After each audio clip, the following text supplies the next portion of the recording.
Mahesh Babu Rajamouli cinema ఈ విషయానికి గురించి కనీసం ఒక 3-4 ఏళ్లైనా పడుతుంది సినిమా రిలీజ్ చేయడానికి అని అంటే మాత్రం అందులో ఎలాంటి డౌట్ ఉండదు. ఎందుకంటే యూజువల్గా రాజమౌళి గారితో సినిమాలు అనంటే అంత లాంగ్ పడతాయి. కానీ ఈలోపైనా కనీసం సినిమాల గురించి అప్డేట్స్ ఏమన్నా తెలుసుకొని సంతోషిద్దామా అంటే నిన్న మొన్నటి దాకా అది కూడా లేదు. కానీ ఇప్పుడు నేను ఒక సూపర్ న్యూస్తో మీ ముందుకు వచ్చేసాను. అదేంటంటే వీళ్ళిద్దరు కాంబినేషన్లో వస్తున్న సినిమా అట.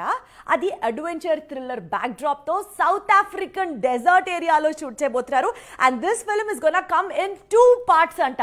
ఆహా, అసలు ఈ వార్తతో మొత్తం ఆడియన్స్ అంతా ఎస్పెషల్లీ మహేష్ బాబు ఫ్యాన్స్ అయితే మాత్రం ఫుల్ టు ఫుల్ ఖుష్ అయితే ఉన్నారు. పాన్ ఇండియా సినిమాలు, క్రేజీ కాంబినేషన్ మూవీస్ థియేటర్లలోకి వస్తే సినీ అభిమానులకు అసలైన పండుగ రోజు. మరి సూపర్ స్టార్ మహేష్, దర్శక దిగ్గజం రాజమౌళి కాంబో మూవీ అంటే అంచనాలు ఆకాశాన్ని అంటకుండా ఉంటాయా?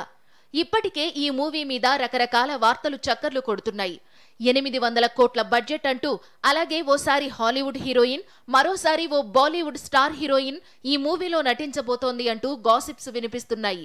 RRRతో ఆస్కార్ వేదిక మీద మెరిసిన రాజమౌళి ఈ మూవీని అంతకు మించి అనేలా తీర్చిదిద్దబోతున్నాడట.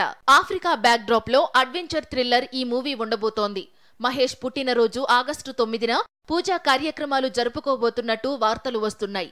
ప్రస్తుతం ఈ మూవీ ప్రీ ప్రొడక్షన్ పనులు జరుపుకుంటోంది. హాలీవుడ్ రేంజ్ లో మహేష్ రాజమౌళి కాంబో మూవీ నిర్మాణం జరుపుకోబోతోంది. ఇక ఈ మూవీలో సూపర్ స్టార్ ద్విపాత్ర అభినయంలో కనిపించబోతున్నట్టు టాక్. ఇదే నిజమైతే మహేష్ అభిమానులకు డబుల్ ట్రీట్ అన్నమాటే.